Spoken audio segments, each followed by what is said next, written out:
Hello, in the next video series we are going to talk about Portuguese pronunciation. So this is part 1. This is how I first studied Portuguese in grammar school. The teacher taught me the alphabet and how to build words from it. BA would be ba, BE would be ba, BI would be bi, BO would be ba, BU would be bu, ba, be, bi, bo, bu. The vowel is open, or tonic as they say in Portuguese. A tonic vowel. A, E, I, O, U. And we could go on with other consonants as well, like pa, pe, pi, ra, re, ri, ro, ru, etc. This vowel opening is only possible in this example because the words are monosyllabic. If I add a second similar syllable, for illustration purposes, the first stays open, but the second tends to close. For example, B-A-B-A sounds like baba. B-E-B-E sounds like beb. But when we say bebe, bebe is a baby in English, we stress the second syllable as well.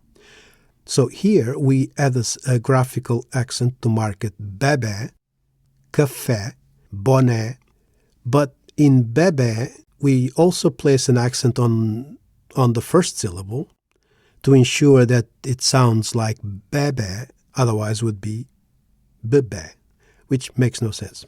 If, just for illustration, I added an acute accent to the A in café, we would read café, which isn't what we want. Here the A should be atonu, unstressed.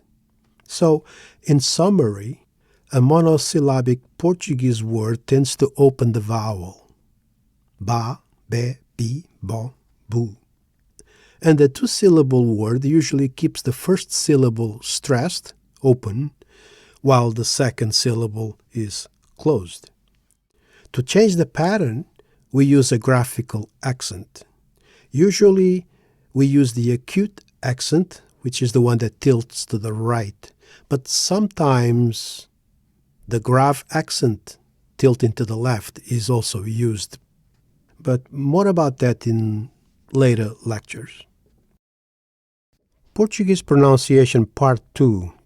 This is the second part of future videos. Stressed and unstressed syllables, or as they say in Portuguese, syllables tónicas and átonas, unstressed átonas.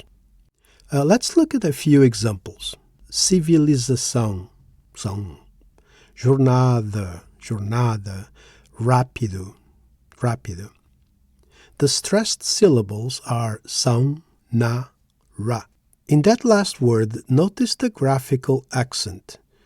Without it, P would likely take the stress, making it sound like rapido instead of rápido, which is incorrect. In general, the tonic syllable, the one spoken with more intensity, doesn't go beyond the third syllable from the end. Okay, let me say this again. When it comes to stressed syllables, usually the tonic syllable, the one stressed, doesn't go beyond the third syllable from last, the third syllable from the end. It's either the last one, the one before last, or the one before. Now, you don't need to memorize the following terms, but they help illustrate how stress works in Portuguese. When the stress falls on the last syllable, the word is called oxytona.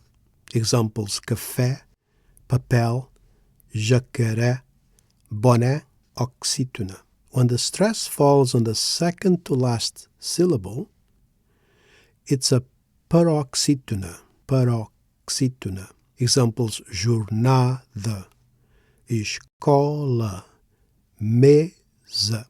And finally, when it falls on the third to last, it's called proparoxytona, proparoxytona. Examples: rápido, sábado, árvore, básico, matemática, Pitágoras, even proparoxytona or paroxytona are also proparoxytone words. So, in summary, tonic syllables carry the vocal weight. They usually fall within the last three syllables, which could be the first syllable in the word if the word is short. This pattern helps classify words as oxytonas, paroxytonas, or proparoxytonas. But here's the key. There's no need to memorize these names. The point is to become aware of the pattern. So, how do you learn all this? Well, these aren't rigid rules. Portuguese is a living language. The best way to learn is to notice the trends, practice often, and let experience guide you. But awareness is important as well.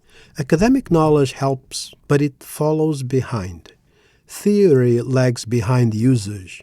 Its job is to explain what speakers already do. If these examples help you hear Portuguese more clearly, consider subscribing to the channel. I'll keep unfolding these topics in future videos. Thank you. Obrigado.